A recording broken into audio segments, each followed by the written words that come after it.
గత ఎన్నికల్లోనే జగన్మోహన్ రెడ్డి గారు తన మేనిఫెస్టోలో దళితవాడి పంచాయతీని చేర్చారు. ఈసారి అధికారంలోకి దళిత క్రైస్తవుల పరంగా మేము పెట్టిన ఈ 3 మీటింగుల వల్ల మన ఆంధ్రప్రదేశ్ అసెంబ్లీ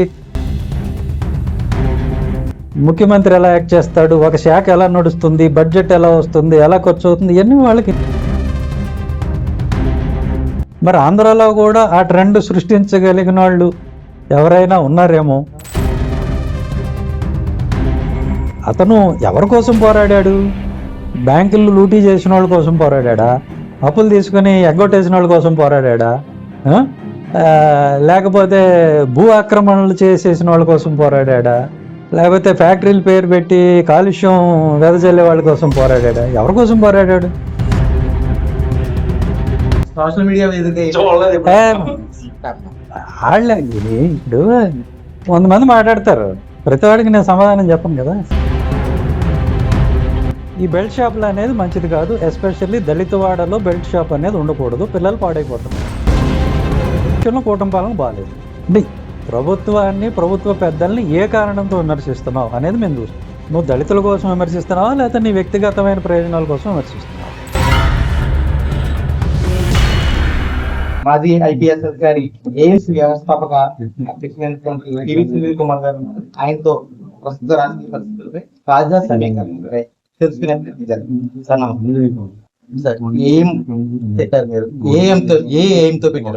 మా ఎజెండా 10 సంవత్సరాల నుంచి వినిపిస్తున్నాం. దళితవాడ పంచాయతీ, దళితులకి రాజకీయ అధికారం, అలాగే ప్రతి దళితవాడికి కూడా సంవత్సరానికి 2 కోట్ల బడ్జెట్ ఎస్సీ సబ్ ప్లాన్ నుంచి అనేది మొదటి డిమాండు. దళిత క్రైస్తవులకి దళిత హోదా అనేది 2వ డిమాండు. తర్వాత దళితుల్లో క్వాలిఫైడ్ ప్రొఫెషనల్స్ ఎవరైతే ఉన్నారో వాళ్ళకి బ్యాంకు గ్యారంటీ అనేది అడగకుండా, కోలేటరల్ గ్యారంటీ లేకుండా, వడ్డీ లేకుండా, డాక్టర్స్ అయితే 5 కోట్లు, ఇంజనీర్స్ ఇతర ప్రొఫెషనల్స్ అయితే 2 కోట్లు లోన్లు ఇవ్వాలి అనేది మేము 10 సంవత్సరాల నుంచి చేస్తున్న డిమాండ్. ఈ డిమాండ్లు సాధించే క్రమంలో మనం 2018లో 50,000 మందితోటి శ్రీకాకుళంలో మీటింగ్ పెట్టడం జరిగింది. అలాగే 2024లో పాయకరావుపేటలో 25,000 మందితో మీటింగ్ పెట్టడం జరిగింది. ఈ మధ్యనే మిగతా దళిత సంఘాలతో, క్రైస్తవులతో కలిసి భీమవరంలో కూడా 10,000 మందితో మీటింగ్ పెట్టడం జరిగింది.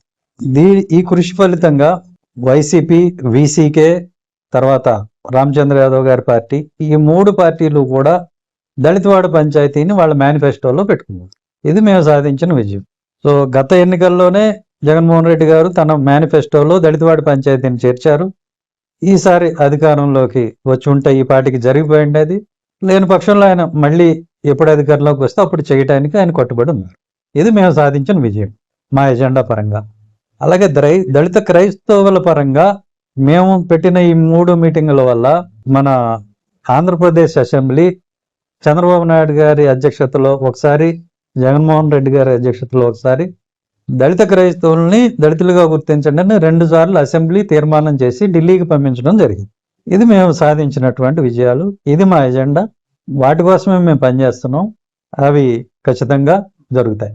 ఏ అధికారి అయినప్పటికీ, అంటే ఐపీఎస్ కానీ ఐఏఎస్ కానీ, అల్టిమేట్ గా చివరి గమ్యస్థానం మాత్రం రాజకీయంగా కనిపిస్తుంది. మీరు కానీ ఎవరైనా, అంటే మీరని కాదు, చాలా మంది ఉన్నారు. మన తెలంగాణలో చూస్తే ఆయనకు ఇలా ఏంటి అంటే ఒకసారి అక్కడ రిజర్వేషన్ మళ్ళీ రాజకీయాల వైపు అడుగు పెట్టడాన్ని ఎలా చూడదు? అంటే రాజ్యాంగంలో ఏమన్నా ఇలా చేయకూడదని అని ఉందా? ఐపీసీలో కానీ సిఆర్పిసిలో కానీ ఉందా? లేదు. కానీ మరి లేనప్పుడు అంటే దాని మీద విమర్శలు ఎక్కువగా ఉన్నాయి కదా. విమర్శ లేదు. నువ్వు నల్ల చొక్కా ఎందుకు వేసుకున్నావు? ఎగ్జాంపుల్ అంటే నిరసన తెలియజేస్తున్నావా?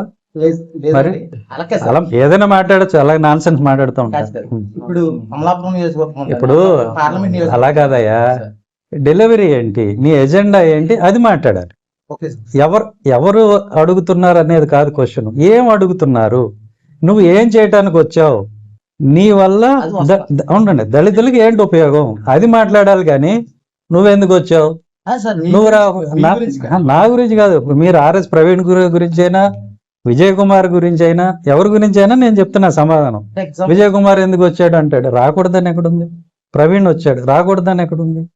వస్తారు. ఏమి వాళ్ళు చాలా అనుభవం ఉంది విజయ్ కుమార్కి కానీ ప్రవీణ్కి కానీ. అడ్మినిస్ట్రేషన్ అంటే ఏంటో తెలుసు, సిస్టమ్ ఎలా పనిచేస్తుందో తెలుసు. అదంతా మనకు పనికి వస్తుంది కదా వాళ్ళ రాజకీయాల్లోకి రావటం వల్ల.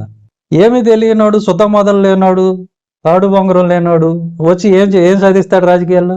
దానికన్నా చదువుకున్న వాళ్ళు, అది సిస్టమ్ అంటే ఏంటి, వాళ్ళు ఇప్పుడు విజయ్ కుమార్ లాంటి వాళ్ళు ఉన్నారు, ఐఏఎస్లు ఉన్నారు, వాళ్ళు సబ్ కలెక్టర్ దగ్గర నుంచి కూడా వాళ్ళు చూస్తారు ఎమ్మెల్యే పనితీరు ఎలా ఉంటుంది, ఎమ్మెల్యే ఏం చేయగలుగుతాడు, ఏం చేయలేకపోతాడు, ఈ అధికారులను ఎలా ప్రభావితం చేస్తాడు, ఎలా అడ్డుకుంటాడు, పనులు ఎలా అవుతాయి, ముఖ్యమంత్రి ఎలా యాక్ట్ చేస్తాడు, ఒక శాఖ ఎలా నడుస్తుంది, బడ్జెట్ ఎలా వస్తుంది, ఎలా ఖర్చు అవుతుంది, ఇవన్నీ వాళ్ళకి ఇన్సైట్స్ ఉంటాయి. అదేవిధంగా ఆర్ఎస్ ప్రవీణ్ కానీ ఎవరైనా ఏ అధికారి అయినా కానీ వాళ్ళకి అపారమైనటువంటి నాలెడ్జ్ ఉంటుంది. దాన్ని జాతి కోసం ఉపయోగించటం అనేది ఇంపార్టెంట్. పక్క రాష్ట్రమైన పనికి వచ్చేవాడిని, జ్ఞానం ఉన్నవాడిని నువ్వు రావద్దు, రాజకీయం అనేది అజ్ఞానుల డొమైన్ అని అనుకుంటే దానికి నేనేం చేయలేదు. పక్క రాష్ట్రమైన తమిళనాడులో ఈ మధ్య కాలంలో విజయ్ అధికారంలోకి వచ్చాడు. అందులో చాలా మంది కూడా అటు శాసనసభ్యులు పరిశీలిస్తే అందులో చాలా మంది కూడా పోస్ట్ గ్రాడ్యుయేట్ ఉన్నారు. అందరూ కూడా యువత ఎక్కువ ఉన్నారు కదా, వాళ్ళకి అవకాశాలు అంటే తక్కువ అవుతున్నాయని పోలీసు ఎవడు పోటీ చేయొద్దన్నాడయ్యా? వాళ్ళు ఎవరన్నా పోటీ చేయొద్దన్నారా యువతనే? అంటే రాజకీయ పార్టీల అవకాశం 175 నియోజకవర్గాలు ఉన్నాయి, ఆయన యువతకు అవకాశాలు లేవంటారండి. ఇప్పుడు మనం పాతరం రాజకీయ నాయకులు వారసులందరూ వచ్చేస్తున్నారు కదా, యువతే కదా వాళ్ళు కూడా. అదే సార్ వారసత్వం గురించి యువత అంటే చెప్తున్నా, యువత వస్తున్నారు, కానీ వారసత్వం నీకు యూత్ కావాలంటున్నాం, యూత్ వస్తున్నారు అని చెప్తున్నా, అంతే కదా. పోటీ చేయొద్దని ఎవడన్నాడు? విజయ్ అనే ఆయన ఒక వేవ్ తీసుకొచ్చాడు, దానిలో విద్యావంతులందరూ కూడా తలా చేశారు. అలాగే కాక్రోచ్ జనతా పార్టీ అనేది వచ్చింది. ఇలా రాజకీయాల్లో రకరకాల ప్రయోగాలు జరుగుతూ ఉంటాయి ఆ టైంని బట్టి. అలాగే ఎన్టీఆర్ గారు వచ్చినప్పుడు మీరు 82లో అసలు ఏమాత్రం రాజకీయ అనుభవం లేని, అంటే అప్పటికి సర్పంచ్ కూడా కాని వ్యక్తులకి డైరెక్ట్గా ఎమ్మెల్యే టికెట్ ఇచ్చి నెగ్గించేసాడు. అదొక ట్రెండ్, విజయ్ గారు సృష్టించింది ఒక ట్రెండ్. సో అందరూ ట్రెండ్ సెటర్స్ కాలేరు. సో వాళ్ళు ఒక వ్యక్తి వచ్చి ఒక ట్రెండ్ సృష్టించినప్పుడు ఇలాంటివి జరుగుతూ ఉంటాయి. మరి ఆంధ్రాలో కూడా ఆ ట్రెండ్ సృష్టించగలిగిన వాళ్ళు ఎవరైనా ఉన్నారేమో చూద్దాం చూద్దాం ఆ ప్లేస్ లో సునీల్ గారు అవ్వచ్చు కదా, చూద్దాం అంటే ఇక్కడ ఒక వ్యక్తి కాదు, ఆ ట్రెండ్ అనేది రావాలి ఫస్ట్. ఎన్టీఆర్ గారు వచ్చారు, ట్రెండ్ సృష్టించారంటే అప్పటికి ఆ సిచ్యువేషన్ వచ్చింది, అంటే కాంగ్రెస్ మీద విసిగిపోవటం ఇదంతా జరిగింది. అట్లాంటి పార్టీల మీద అట్లా ఒక సిచ్యువేషన్ వచ్చినప్పుడు ఆ సిచ్యువేషన్ నుంచి ఒక లీడర్ వస్తారు. అప్పుడు ఎన్టీఆర్ అంటే ఎన్టీఆర్ ఒకరే కాదు కదా, ఎన్టీఆర్ తో పాటు ఉపేంద్ర గారు ఉన్నారు, నాదెండ్ల భాస్కరరావు గారు ఉన్నారు, రామోజీ గారు, వీరంతా కలిసి కదా పనిచేశారు, ఒక టీం. సో అట్లాంటి అవకాశం వస్తే నేను కూడా ఆ టీంలో ఉండొచ్చేమో. ఇండియాలో చూస్తే సిజేపీ కాక్రోచ్ జనతా పార్టీ ఏ విధమైన ప్రభావం చూపించే అవకాశం, అది జస్ట్ ఒక కెరటంలా లేచి పడిపోతుందా, ముందుకెళ్తుంది? అది వెయిట్ చేయాలి, అంటే ఇది టూ ఎర్లీ జడ్జ్ చేయటం. ఇప్పుడు ఆమ్ ఆద్మీ పార్టీ ఉంది, వచ్చి సక్సెస్ అయ్యారు కదా వాళ్ళ క్లీన్ పొలిటికల్ దాంతో. కేజ్రీవాల్ గారు కూడా మా బ్యాచ్మేట్ ఆయన, గత ఆయన different service income tax. So ఆయన సక్సెస్ అయ్యాడు కదా, అలాగే పంజాబ్లో కూడా 2 చోట్ల సక్సెస్ అయ్యాడు. కాబట్టి సక్సెస్ అయ్యే అవకాశాలు ఉన్నాయి. కొత్త ప్రయోగాలు సక్సెస్ కావు అని మనం చెప్పలేము, ఖచ్చితంగా అవుతాయి. ప్రస్తుతం హాట్ టాపిక్ నడుస్తున్న ఆంధ్రప్రదేశ్ లో ప్రశ్న రావణ స్పెషల్ 4 చోట్ల అతను బెయిల్ తెచ్చుకున్నాడు. తర్వాత వెంటనే యూఏపీఏ చట్టం అతనిపై ప్రయోగింపబడింది. దీన్ని ఎలా చూడొచ్చు? ఇప్పటికే ఏబి వెంకటేశ్వర్లు కూడా ఆయన కూడా ఖండించారు. మీ దర్శనం ఏబి వెంకటేశ్వరరావు గారు ఖండించిన సభలోనే నేను కూడా ఉన్నాను. నేను సైతం ప్రపంచాగ్నికి సమిధను ఒకటి దారిపోసానని ఆ సభలో నేను కూడా ఉన్నా. ఆ సభ కండక్ట్ చేసింది ఎవరు? సిపిఐ వారు, ఈశ్వరయ్య గారు. వాళ్ళ గురించి మాట్లాడరు. అక్కడికి వైసీపీ తరఫున ఒక ఆయన వచ్చారు, ఎవరు? అంబటి రాంబాబు గారు. అందరూ ఆయన గురించి మాట్లాడతారు. సభ కండక్ట్ చేసింది ఎవరు? రాంబాబు గారు కాదు, ఈశ్వరయ్య గారు. అంటే మేమందరం సిపిఐలో చేరిపోయినట్ట కాదు కదా. ఆ సభలో ఏంటంటే వెళ్ళి కూర్చున్నప్పుడు ఆ టైంకి పక్కన సీట్ ఎక్కడ ఖాళీ ఉంటే అక్కడ కూర్చుంటాం. అంత మాత్రాన అందరం ఒక పార్టీలో చేరిపోయినట్టు అని కాదు. కాకపోతే అక్కడ అందరం కూడా ప్రశ్న రావణ మీద లాంటి తీవ్రవాదుల మీద, దేశద్రోహుల మీద పెట్టాల్సిన చట్టం, అర్థమైందా? ఎవరు మావోయిస్టుల మీద పెట్టాల్సిన చట్టం. అంతగా అది తీసుకొచ్చేసి అతను ఎవరు? యూట్యూబ్ రన్ చేసుకుంటాడు. ప్రశ్న రావణ అంటే ఏంటి? అతను యూట్యూబర్ బేసికల్లీ. యూట్యూబర్ మీద పెట్టాల్సిన అవసరం ఏమొచ్చింది? నేను ఆ రిమాండ్ రిపోర్ట్ కూడా చూసా, అది కూడా ఆ రోజు మీటింగ్లో చెప్పాను. దానిలో ఎక్కడా కూడా రిమాండ్ రిపోర్ట్ మొత్తంలో ప్రశ్న రావణ్ భారతదేశం మీద సాయుధ పోరాటం చేయండి అని అన్నట్టుగా ఒక్క లైన్ కూడా లేదు. మరి ఉపా చట్టం ఎలా వస్తుంది? ఆయన ఎక్కడ తిరుగుబాటు చేయాల్సిందే, ఇంకా మార్గం లేదు అని రావణ్ అన్నట్టుగా ఎక్కడా లేదు, ఆ వీడియోలో కూడా లేదు. ఆయుధములు పట్టండి ఇదే శరణ్యం అని కూడా ఆయన అన్నట్టుగా ఎక్కడ కూడా లేదు. ఇవేమీ లేకుండా ఉపా చట్టం ఎలా వస్తుంది? అతను ఒక నేరేషన్ ఏదో చెప్పుకుంటూ పోయాడు, దోపిడీ జరుగుతుంది తరతరాలుగా, దాని మీద తిరుగుబాటు అనేది వస్తుంది, హిద్మా వచ్చాడు, దానికి ముందు కేజీ సత్యమూర్తి వచ్చాడు, ఇది ఇలా పరంపర జరుగుతుంది, అది జరుగుతున్న చరిత్రే కదా అతను చెప్పింది, ఎందుకు జరుగుతుందని చెప్పాడు. అంతేగాని సత్యమూర్తి చేయాల్సిందే అని రావణ్ చెప్పలా, హిద్మా చేయాల్సిందే అని చెప్పలా కదా. హిద్మా అనే అతను ప్రజల కోసం, ప్రజలకు అన్యాయం జరుగుతుందని తిరుగుబాటు చేసిన వ్యక్తి. మేబీ ఆయుధాలు పట్టడం అనేది చట్టరీత్యా నేరం కాబట్టి ఆ ఒక్క పార్ట్ తీసేస్తే అతను ఎవరి కోసం పోరాడాడు? బ్యాంకులు లూటీ చేసిన వాళ్ళ కోసం పోరాడా? అప్పులు తీసుకుని ఎగ్గొట్టేసిన వాళ్ళ కోసం పోరాడా? ఆ?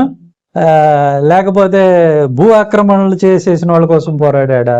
లేకపోతే ఫ్యాక్టరీలు పేరు పెట్టి కాలుష్యం వెదజల్లే వాళ్ళ కోసం పోరాడా? ఎవరి కోసం పోరాడాడు? ప్రజల కోసం, వాళ్ళ హక్కుల కోసం పోరాడాడు. కాకపోతే అతను అంబేద్కర్ గారి మార్గంలో ఓటు ద్వారా పోరాడి ఉంటే గొప్ప పోరాట యోధుడు అయి ఉండేవాడు, ఇంకా జీవించి ఉండేవాడు. అందుకే మేము చెప్తాం, ఈ దేశానికి మావోయిజం కాదు, అంబేద్కరిజమే శరణ్యం. అంబేద్కరిజం యొక్క గొప్పతనం అది. మీకు ఇంతకాలం అయినా కూడా అంబేద్కరిజాన్ని ఫాలో అయ్యే వాళ్ళు ఎప్పుడూ కూడా ఇలాంటి గొడవల్లో ఉండరు. నేను అనవసరమైనటువంటి మావోయిజం సరే వాటెవర్, అతను చేసిన పోరాడిన విధానం తప్పు కావచ్చు, కానీ పోరాడిన కారణం తప్పు కాదు. అంబేద్కర్ ఐడియాలజీతో ముందుకు వెళ్ళి ఏం సంబంధించి ప్రశ్న మీరు పాప సారూప్యత పూర్తిగా విరుద్ధంగా ఉన్న ఆర్ఎస్ఎస్ సంబంధించి అన్నదానికి విమర్శలు ఆర్ఎస్ఎస్ సభకి ఎందుకు వెళ్ళకూడదు ముందు నాకు చెప్పండి. ఆయన చీఫ్ అయి అని ఉండకపోవచ్చు, కానీ మరి చీఫే కదా మాట్లాడాలి. చీఫ్ మాట్లాడిన దానికి విలువ ఉంటుంది. చీఫ్ గా ఎవడు పడితే మాట్లాడితే విలువ ఉండదు, చీఫే మాట్లాడాలి. కాబట్టి సమర్థించుకోవటం ఏంటండి? ఆర్ఎస్ఎస్ ఏమన్నా మావో సంస్థ? ఆర్ఎస్ఎస్ ఏం చెబుతుంది? వాళ్ళు చెప్పే దాంట్లో పంచ పరివర్తన కార్యక్రమం అని ఒకటి ఉంది. ఏంటి వాళ్ళు చెప్పేది? దేశభక్తి ఉండాలి. తప్ప? దేశభక్తి ఉండాలని ఆర్ఎస్ఎస్ అంటుంది. మీరు ఖండిస్తున్నారా? రైట్. వాళ్ళ దేశభక్తి ఉండాలి, మన దేశాన్ని మనం కొనియాడాలి అని చెప్తారు. ఆ విషయం వరకు మనం ఇప్పుడు మన సిపిఐ మీటింగ్కి వెళ్ళాం, మరి అక్కడికి ఎందుకు వెళ్ళారని అడగరేమి? సిపిఐ అంబేద్కర్ ఆర్గనైజేషన్, వాళ్ళకి ఆరాధ్య దైవం ఎవరు? Chairman Mao, Karl Marx, angels, వీళ్ళు కదా వాళ్ళకి. మరి మేము వాళ్ళతో పూర్తిగా ఏకీపించాం కదా, మరి అక్కడికి ఎందుకు వెళ్ళాం? అది మాట్లాడరే. ఆర్ఎస్ఎస్ కి ఉన్న ఐడియాలజీలో వాళ్ళు ఎక్కడ హిందుత్వం అనరు, ఇది భారతీయత అంటారు. వాళ్ళు అనేది కూడా ఏంటంటే, మేము దేశం కోసం మాట్లాడుతున్నాం, ఈ దేశాన్ని గౌరవించండి, ఈ దేశంలో ఉన్న గంగానదిని గౌరవించండి, దేశ ఆచార వ్యవహారాలను గౌరవించండి అంటారు. ఒకళ్ళ ఆచార వ్యవహారాలను కించపరచడానికి మనకేం అధికారం ఉందంటాను నేను. ఇప్పుడు దేశంలో 80% 90% హిందువులు ఉన్నారు, హిందూ మతాన్ని నమ్మేవాళ్ళు ఉన్నారు. మనం వాళ్ళ ఆచార వ్యవహారాలని ఎందుకు కించపరచాలంటాను నేను, చాలా స్పష్టంగా చెప్తున్నాను. నేను అది తప్పు అని నేను అంటా, అది ఒప్పని మీరు అంటారా? రైట్, అంతే నేను చెప్పేది. సో నీ మతాన్ని నువ్వు ఫాలోగా, నువ్వు క్రిస్టియన్వా, క్రిస్టియానిటీ ఫాలోగా. ఆ రోజు మోహన్ భాగవత్ గారు చెప్పింది కూడా అదే. ఆల్రెడీ క్రిస్టియానిటీలో ఉన్న వాళ్ళు ఉన్నారు, వాళ్ళ మతాన్ని వాళ్ళు ఫాలో అవడానికి మాకు ఎలాంటి అభ్యంతరం లేదన్నాడు ఆయన.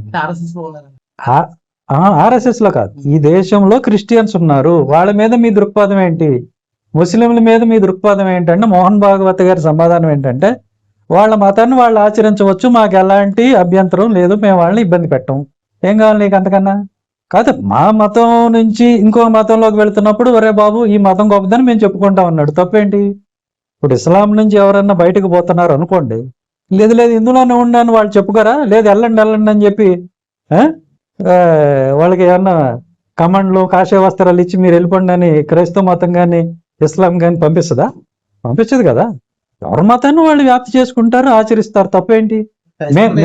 మేము చెప్పేది అదే, రాజ్యాంగం ఎవరికి నచ్చిన మతాన్ని వాళ్ళు ఆచరించే హక్కు ఇచ్చింది, ఆ హక్కు హిందువులకు కూడా ఉంది, అది మీరు గ్రహించాల. అంతేగాని వాళ్ళు హిందూ మతాన్ని ప్రచారం చేసుకుంటే అదేదో ఒక పెను విపత్తులాగా. ఎక్కడైనా క్రిస్టియానిటీ మీద దాడి జరిగితే, లేదా ముస్లింల మీద దాడి జరిగితే ముందు వచ్చి నిలబడేది మేమే, ఇప్పుడు కూడా మేమే కదా నిలబడుతున్నాం. ఎందుకు? నీకు రాజ్యాంగం హక్కు ఇచ్చింది కాబట్టి. రైట్, అది తేడా, అది మీరు గమనించాలి. ఆర్ఎస్ఎస్ అనగానే ముందు నువ్వు వెళ్ళి తెలుసుకో అక్కడ ఏం జరుగుతుందో. వాళ్ళు రావద్దంటలేదు కదా, వాళ్ళు రమ్మంటున్నారు మీటింగ్కి వెళ్ళు, ఏం మాట్లాడుతున్నాడో విను. వాళ్ళు క్రిస్టియన్స్ అందరినీ ఇక్కడి నుంచి వెళ్ళిపోమంటున్నారా? విను. వాళ్ళు అంటలేదే. ముస్లిమ్స్ అందరినీ పాకిస్తాన్ వెళ్ళిపోండి అంటున్నాడా? అనలేదే. తెలుసుకో. టార్గెట్ ఎందుకు చేశారు అనుకోవచ్చండి, మీరు వెళ్ళిన మీటింగ్ ని టార్గెట్ చేస్తారు మీరు. ఏం పోయి వాళ్ళని అడగండి, నాకేం అవసరం. ఎవడెందుకు టార్గెట్ చేస్తున్నాడు నాకేం అవసరం. ఏపీ డిప్యూటీ స్పీకర్ విషయంలో ఏంటి సార్ పోరాటం ఎలా సాగుతుంది? ఏం పోరాటం అండి, ఆయనకి నాకేం పోరాటం. ఆయన ఆయన ఏదో 2,000 కోట్లు ఎగ్గొట్టాడని సిబిఐ కేసులు పెట్టింది. అదే సార్ ఆ పోరాటం. ఆయన పోరాటం చేసుకుంటున్నాడు. సిబిఐ వారు వారి పని వారు చేస్తారని చూస్తున్నాం. ఆయన ఇప్పుడే నా గురించి మాట్లాడితే నేను సరదాగా మాట్లాడతాను, కానీ ఆయన నా జోలు దిగిపోతే నాకేం అవసరం అండి. ఆయనది భీమవరం, మా చింతలపూడి.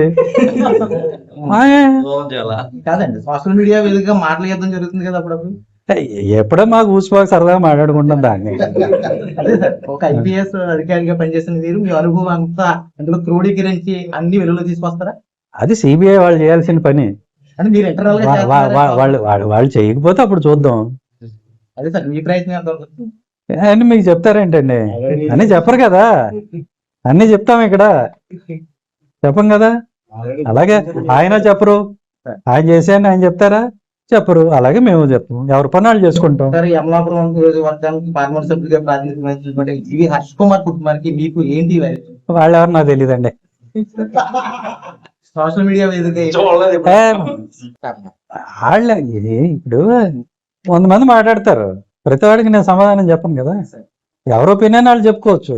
విశేషంగా పివి సునీల్ కుమార్ గారు ఎయిమ్ ఆఫీసు ప్రారంభించడానికి కారణం ఏంటంటే, త్వరలోనే అమలాపురం పార్లమెంట్ నియోజకవర్గం నుంచి వైసీపీ తరఫున పివి సునీల్ కుమార్ గారు రాబోయే సార్వత్రిక ఎన్నికల్లో పోటీ చేయబోతున్నారు అన్నది అని మీ కోరిక. అది ఈ అమలాపురంలో పోటీ చేయాలంటే నేను శ్రీకాకుళంలో మీటింగ్ ఎందుకు పెట్టాను, పాయకరావుపేటలో ఎందుకు పెట్టాను, గుంటూరులో ఎందుకు పెడుతున్నా, బాపట్ల ఎందుకు పెడుతున్నా, తిరుపతిలో ఎందుకు పెడుతున్నా, అన్నీ అయినాక ఇక్కడికి వచ్చాం. మాది రాష్ట్ర స్థాయి సంస్థ. 10 ఏళ్ళ నుంచి రాష్ట్ర స్థాయిలో అన్ని జిల్లాల్లో మా కమిటీలు ఉన్నాయి, గ్రామాలు ఉన్నాయి, అనేక చోట్ల ఆఫీసులు ఉన్నాయి. అలానే ఈ రోజు ఇక్కడ ఓపెన్ చేసుకుంటున్నాం. పివి సునీల్ కుమార్ గారి రాకతో చాలా మంది అవకాశాలకి గండిపడే అవకాశాలు ఉన్న భయాందోళన వ్యక్తమవుతున్నా అన్న పరిస్థితులు, అంటే కొంతమంది అనుకుంటున్న విషయం ఎవడెవడో ఏదో ఇప్పుడు ఇది ఎలా ఉందంటే, ఎవడెవడో ఏదో అనుకుంటూ ఉంటాడు. ప్రతిదానికి నేను సమాధానం చెప్పను కదా, నాకేం అవసరం. నాకు పని ఉంది, నా పని నేను చేసుకుంటా. నేను మాట్లాడాల్సిన స్థాయి ఉన్న వ్యక్తులు ఎవరైనా మాట్లాడినప్పుడు నేను మాట్లాడతా. ఆ స్థాయి లేని వ్యక్తులు మాట్లాడతారు ఎందుకు? ఆ పెద్ద ఆయన ఏదో విమర్శిస్తే మాకు గుర్తింపు వస్తుంది, ఏదో బతకని అటెన్షన్ కోసం. నా గురించి మాట్లాడితే వాళ్ళకి గుర్తింపు వస్తుంది, నీ గురించి మాట్లాడితే రాదు కదా, అంతేనా? రేపు మీ గురించి మాట్లాడితే గుర్తింపు వస్తుంది అనుకుంటే మీ గురించి మాట్లాడతారు. ఒక చెట్టు నేను 10 మంది బతుకుతూ ఉంటారు, బతకనే. గడిచిన 2.5 కాలంలో ఏపీలో కూటమి పాలన ఎలా ఉంది? కూటమి పాలన ఎలా ఉంది అనేది మొత్తం నేను చెప్పాల్సిన అవసరం లేదు, నేను చెప్పను.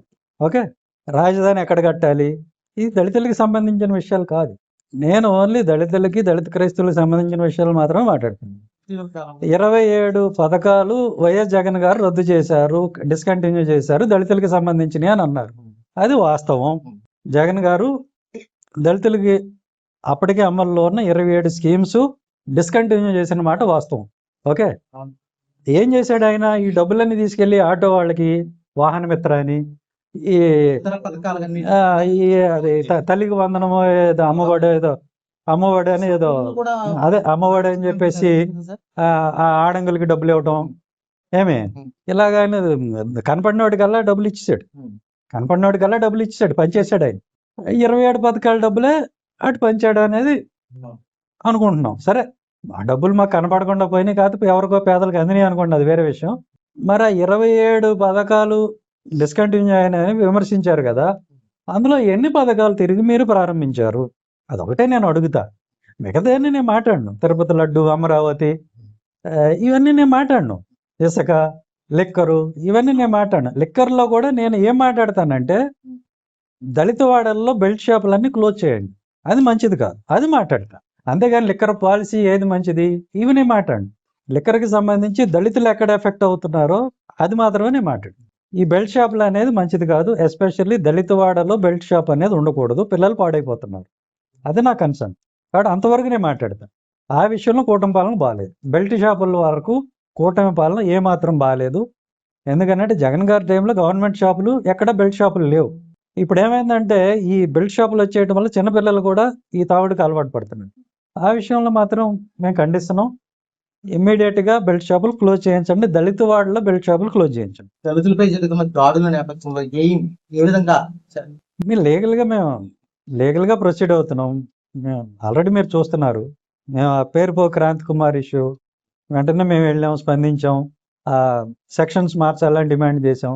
సెన్సిబుల్గా రియాక్ట్ అయ్యారు, సెక్షన్లు మార్చారు. ఇప్పుడు అబ్బాయి కాంపన్సేషన్ కోసం చూస్తున్నాం. దర్యాప్తు సక్రమంగా జరగాలని ప్రయత్నం చేస్తున్నాం. అట్లా మేము లీగల్గా మా పోరాటం మేము చేస్తాం. ప్రభుత్వాన్ని కానీ ప్రభుత్వంలో పెద్దలు కానీ విమర్శించినప్పుడు వాళ్ళు కొన్ని కేసులు వాళ్ళకు కూడా న్యాయ సహాయం మీరు అందించే అవకాశం లేదా? అంటే ప్రభుత్వాన్ని, ప్రభుత్వ పెద్దల్ని ఏ కారణంతో విమర్శిస్తున్నావు అనేది మేము చూస్తాం. నువ్వు దళితుల కోసం విమర్శిస్తున్నావా, లేకపోతే నీ వ్యక్తిగతమైన ప్రయోజనాల కోసం విమర్శిస్తున్నావా? ఒకటి. రెండు, నువ్వు మాట్లాడే భాష ఎలా ఉంది. మేము కూడా ఒక గైడ్ లైన్స్ 4 పిల్లర్స్ అని ఒక 4 పిల్లర్స్ మేము ఇష్యూ చేసాం. దానిలో స్పష్టంగా చెప్పాం, ఇది బూతులు ఇవి మాట్లాడకూడదు, అశ్లీలమైన భాష వాడకూడదు. అది ఎవరు వాడతారు? పనికి మాలిన వాళ్ళు, ఎందుకు పనికిరాని వాళ్ళు, పెంపకం సరిలేని వాళ్ళు, మంచికి చెడుకి విచక్షణ తెలియని వాళ్ళు ఈ బూతులు, అసభ్యకరమైన భాష వాళ్ళు మాట్లాడతారు. అంటే వాళ్ళ ఇళ్లలో వాళ్ళని అలా పెంచారు. సో మేమేం చెప్తామంటే ఎయిమ్లో ఉన్న వాళ్ళందరూ కూడా మాట్లాడే భాష పట్ల చాలా జాగ్రత్తగా ఉండాలి. ఈ అన్పార్లమెంటరీ లాంగ్వేజ్ అనేది యూజ్ చేయకూడదని మేము స్పష్టంగా చెప్తాం. ఎవరైనా సరే అన్పార్లమెంటరీ లాంగ్వేజ్ మాట్లాడి కేసులో ఇరుక్కుంటే దానికి మేము సపోర్ట్ చేయం కదా. ఓకే, నువ్వు లీగల్గా మాట్లాడి, కరెక్ట్గా మాట్లాడి నీ మీద అన్యాయంగా కేసు పెడితే తప్పకుండా మేము మీకు సపోర్ట్ వస్తాం. ఇప్పుడు ప్రశ్న రావణు ఏం సభ్యుడు కాదు, అతనేమి అశ్లీలమైన భాష అతను మాట్లాడలే. ఎవరో మాట్లాడిన దాన్ని అతను మళ్ళీ రిపీట్ చేశాడు. అయినప్పటికీ కూడా మేము అతనికి అండగా నిలబడ్డాం, అలానే నిలబడ్డాం. ఏమైనప్పటికీ కూడా పూర్తిగా దళితులకు సంబంధించిన సమస్యలపైనే తన పోరాటం